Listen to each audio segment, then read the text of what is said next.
بھائیو دیکھو ہمیں کیا بنا دیا گیا ہے. ہم انسان تھے مگر ہم نے اپنے رب کا حکم توڑ دیا.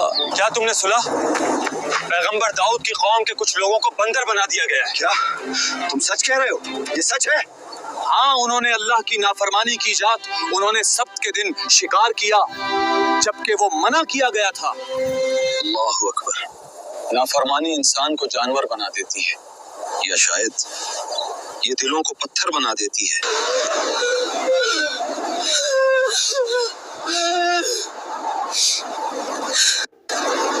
بھائیو دلوں کا ہے ہم انسان تھے مگر ہم نے اپنے رب کا حکم توڑ دیا.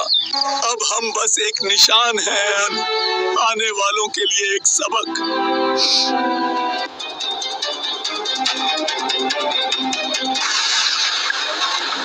حضرت داؤد علیہ السلام کے زمانے میں بنی اسرائیل کے کچھ لوگ ایک سمندری ایلا نام کی بستی میں رہتے تھے. شہر ایلا میں رہنے والے بنی اسرائیل کو اللہ تعالیٰ نے ہفتے کا دن عبادت کے لیے خاص کرنے اور اس دن تمام دنیاوی مشاغل ترک کرنے کا حکم دیا. نیز ان پر ہفتے کے دن شکار حرام فرما دیا. جب اللہ تعالیٰ نے ان کی آزمائش کا ارادہ فرمایا تو ہفتے کے دن دریا میں خوب مچھلیاں آتی اور یہ لوگ پانی کی سطح پر انہیں دیکھتے تھے، جبکہ اتوار کے دن مچھلیاں نہ آتی. ایو مچھلیاں تو ہفتے کے دن ہی آتی ہیں اور اتنی زیادہ کہ پانی چمک اٹھتا ہے، لیکن اللہ نے منع کیا ہے سب کے دن ہاتھ مت لگانا. ہم کیا شکار کریں گے؟ ہم تو بس جال لگا دیں گے، پکڑیں گے تو کل.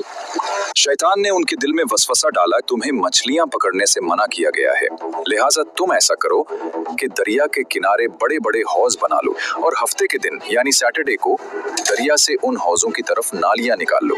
یوں ہفتے کو مچھلیاں حوض میں آ جائیں گی اور تم اتوار کے دن انہیں پکڑ لینا. دوستو، ہم آج رات اپنے جال بچھائیں گے.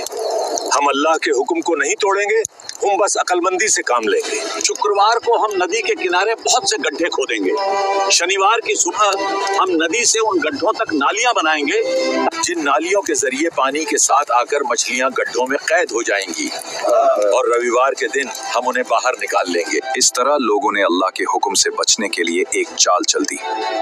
وہ سمجھے کہ وہ نافرمانی نہیں کر رہے، مگر دراصل وہ آزمائش میں پڑ گئے. اس طرح ایک عرصے تک یہ لوگ اس فعل میں مبتلا رہے. ان کے اس عمل کی وجہ سے اس بستی میں بسنے والے افراد دو گروہوں میں تقسیم ہو گئے تھے.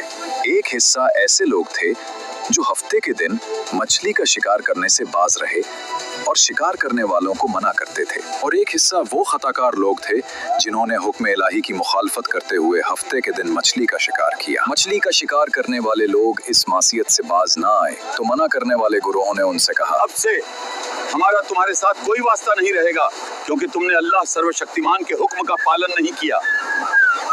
اس کے بعد انہوں نے گاؤں تقسیم کر کے درمیان میں ایک دیوار کھینچ دی. منع کرنے والوں کا ایک دروازہ الگ تھا جس سے آتے جاتے تھے، اور خطا کاروں کا دروازہ جدا تھا. حضرت داؤد علیہ السلام نے ان خطا کاروں پر لعنت کی تو ایک روز منع کرنے والوں نے دیکھا کہ خطا کاروں میں سے کوئی باہر نہیں نکلا.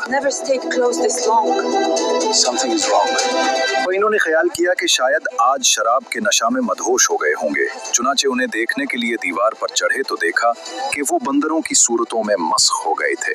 اب یہ لوگ دروازہ کھول کر اندر داخل ہوئے تو وہ بندر اپنے رشتہ داروں کو پہچانتے اور ان کے پاس آ کر ان کے کپڑے سونگتے تھے، اور یہ لوگ ان بندر ہو جانے والوں کو نہیں پہچانتے تھے. ان لوگوں نے بندر ہو جانے والوں سے کہا، کیا ہم لوگوں نے تمہیں اس سے منع نہیں کیا تھا؟ انہوں نے سر کے اشارے سے کہا، ہاں. اس کے 3 دن بعد وہ سب ہلاک ہو گئے اور منع کرنے والے سلامت رہے.